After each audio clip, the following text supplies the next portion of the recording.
Diproses di kepolisian. Iya betul. Tuduhannya Penggelapan di situ. Oke, Dan ternyata tuh selama ini disewa tuh dia tuh cuman. Coba Anda bayangkan ya, hanya karena suaminya kredit mobil, seorang ibu harus mendekam di tahanan.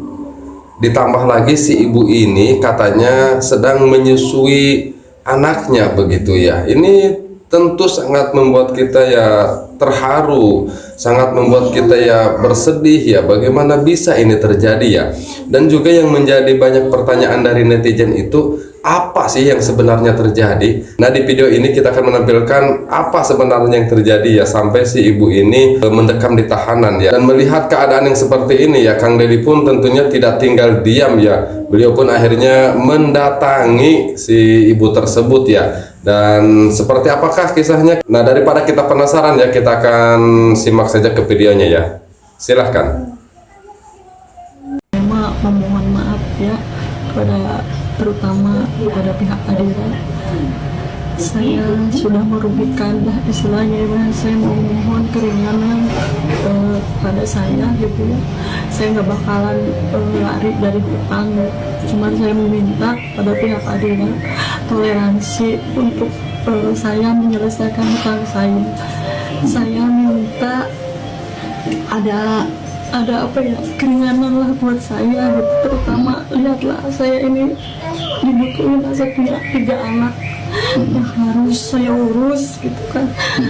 Saya meminta aja toleransi seringan-ringannya buat saya kepada pihak Adira. Dan saya juga minta maaf karena masalah ini Adira juga kan dirugikan gitu sama masalah ini. Intinya saya memohon dengan sangat ke pihak Adira gimana gitu sehingga saya bisa diringankan gitu.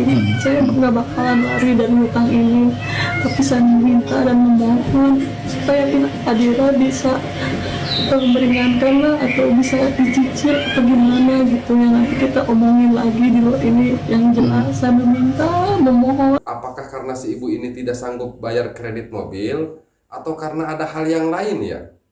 Sampai si ibu ini sangat begitu sedihnya dan sangat apa ya, meminta maaf sekali. Dan ya kita tidak mengerti begitu ya. Coba kita akan lanjutkan dulu videonya ya. Barangkali nanti di video-video berikutnya kita akan memahami apa sih yang sebenarnya terjadi ya. Coba. Mobil bukan atas inisiatif sendiri, tapi karena tekanan suami. Terungkap pula adanya KDRT. Neni Nur Aini, ibu menyusui di Karawang, kini disidang di Pengadilan Negeri Karawang terkait kasus Fidusia. Di depan hakim, Neni ngaku kredit mobil karena disuruh suaminya Denny Darmawan. Sebab sebelumnya sang suami ditolak saat ajukan kredit karena terkendala BI checking. Kuasa hukum Neni, Syarif Hidayat, bilang semua urusan yang berkaitan sama mobil itu dilakukan Denny. Mulai dari penggunaan, pembayaran angsuran, sampai penggadaian mobil yang masih kredit tanpa sepengetahuan Neni. Tak cuma itu, Neni ngaku kalau suaminya temperamental dan sering KDRT karena hal sepele. Kami berharap ada keadilan yang manusiawi. Ibu Neni hanyalah istri yang berusaha patuh, tapi kini harus menanggung akibat dari tindakan orang lain, kata Syarif. Nah, sampai sini kita masih belum mengerti ya, apa sih sebenarnya yang terjadi pada si ibu ini sampai ya si ibu ini kan mendekam di tahanan. Apa sih sebenarnya yang terjadi? Apakah karena kreditan yang tidak terbayar, atau karena ada hal yang lain ya? Kita akan lanjutkan lagi ya video berikut ini ya, agar kita ini memahami ya. Dan nanti kalau kita sudah memahami, tentunya ini akan menjadi pembelajaran ya bagi kita semua ya. Coba nih kita simak videonya. Ngajuin mobilnya buat apa?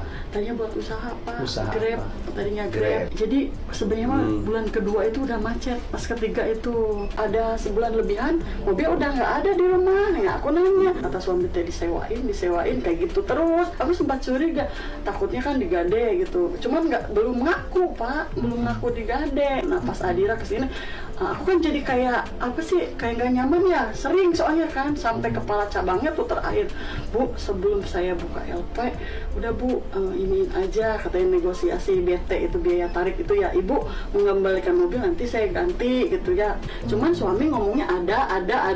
Ya jadi kan saya nyampeinnya mobil ada aja gitu. Dan menurut suami kayak gitu. Nah berikutnya ada tuh polisi itu ke sini. Panggilan. Iya, panggilan, suruh ke kantor lah istilahnya mah gitu. Iya, ibu dipanggil lah ya. Dipanggil gitu. Ibu diproses di kepolisian. Iya, betul. Tuduhannya Penggelapan di situ. Iya. Dan aku tuh suami teh pas ada polisi teh baru ngaku bahwa mobil digade. Kata saya teh kok digade sama suami. suami baru ngomong ternyata tuh selama ini disewa teh dia teh cuman kayak nutupin biar aku nggak marah gitu kan, semingguan gitu Pak. Pas udah lahiran tuh memang mau Ibu dalam posisi diperiksa lagi hamil. lagi hamil, pas udah lahiran ada mau 2 bulan tuh baru kesini lagi ke Ibu rumah lagi. lahiran, polisi datang lagi. Datang lagi, saya bawa bayi ke Di Polres iya, Karawang. Pak, bawa bayi Pak. Oleh Ismail itu mobilnya di kemana? Dijual katanya kemarin pas sidang itu, dijual ke bengkel Rongsok. Ibu pernah ditahan. Ditahan kemarin.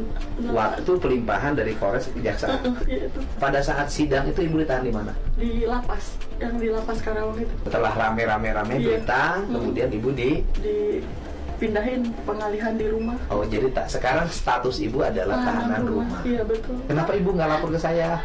Nggak ngerti saya bingungnya pas saya masuk lapas itu bingungnya. Maksudnya kayak kok bisa kesini gitu. Padahal nggak ngelakuin apa-apa gitu Pak. Saya ngedoain, ya Allah mudah-mudahan ada yang bantu gitu Ya, kan. saya bantu ibu. Jangan sampai saya masuk lagi Pak. Insya Allah. Nanti pengacaranya ditambah ya, yang gratis pengacara dari tim pengacara Jawa Barat Istimewa. Oh, jadi ya kita mulai memahami ya. Jadi si mobil itu ya kendaraannya bukan hanya sekedar tidak mampu bayar, tapi ternyata si suami ibu ini ternyata menggadaikan mobil yang dikreditnya itu begitu ya. Dan tadi kalau tidak salah kita mendengar mobilnya itu dijual begitu ya. Nah, mungkin karena alasan ini barangkali ya. Ini saya sudah bersama keluarga. Nah, Ibu siapa? ini suaminya nih. Ibu Neni. Bapak siapa?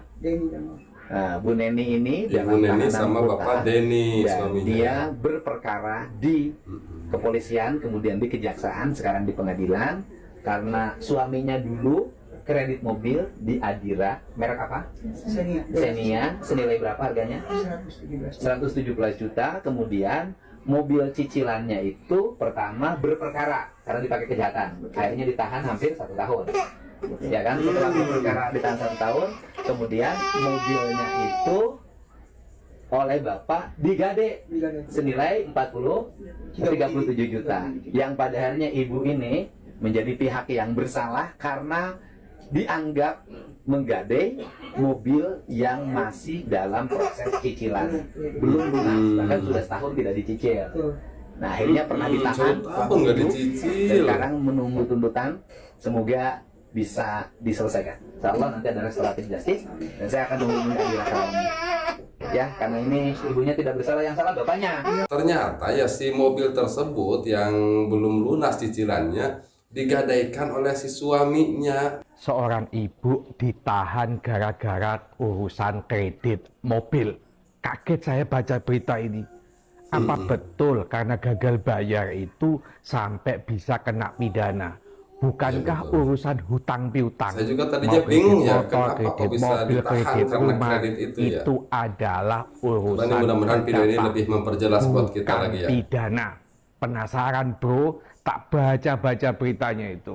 Ternyata Ibu Neni ini ditahan karena menggadaikan mobil yang masih dalam status kredit.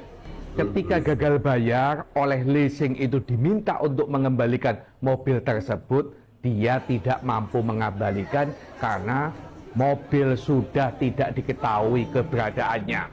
Teman-teman, kasus ini miris karena Ibu Neni ini punya anak balita, sehingga dia tidak bisa menyusui anaknya karena dilakukan penahanan. Tetapi pelajarannya adalah bahwa siapapun buat kalian-kalian yang masih punya kreditan motor, punya kreditan mobil, dan ini sering ditanyakan ke Cak Soleh, hukumnya menggadaikan, hukumnya menjual mobil motor yang masih status kredit. Ingat teman-teman, meskipun hutang piutang itu adalah hukum perdata, kalau kita gagal bayar namanya one prestasi. Tetapi menggadaikan, menjual yang masih status kredit harus mendapatkan persetujuan dari pihak leasing. Kalau kamu tidak gitu pernah ya. ngomong, tidak pernah babibu kepada leasing, tiba-tiba motor, mobilnya kamu gadaikan dan gagal bayar, maka kalian bisa dilaporkan pidana sebagaimana diatur dalam Undang-Undang Fidusia. Ya seperti kasus seperti Ibu itu ya. Neni ini. Mudah-mudahan ini menambah wawasan bagi kita semua ya, dan sekaligus menjadi pembelajaran tentunya bagi kita semua ya. Kalau nanti kita misal punya kreditan motor atau mungkin kreditan mobil, jadi kalau belum lunas ini tidak boleh digadaikan ataupun dijual. Kita tutup dulu perjumpaan kita di kesempatan ini ya. Nanti kita akan jumpa lagi di video-video kita berikutnya. Jangan lupa di like dan di subscribe dan nyalakan lonceng notifikasinya agar mendapatkan kabar terbaru dari kami. Terima kasih telah menyaksikan tayangan ini. Mudah-mudahan Anda semua senantiasa dalam keadaan bahagia. Amin ya rabbal alamin. Wallahu huwal muwaffiq ila aqwamit thoriqin. Wassalamualaikum warahmatullahi wabarakatuh. Sampurasun.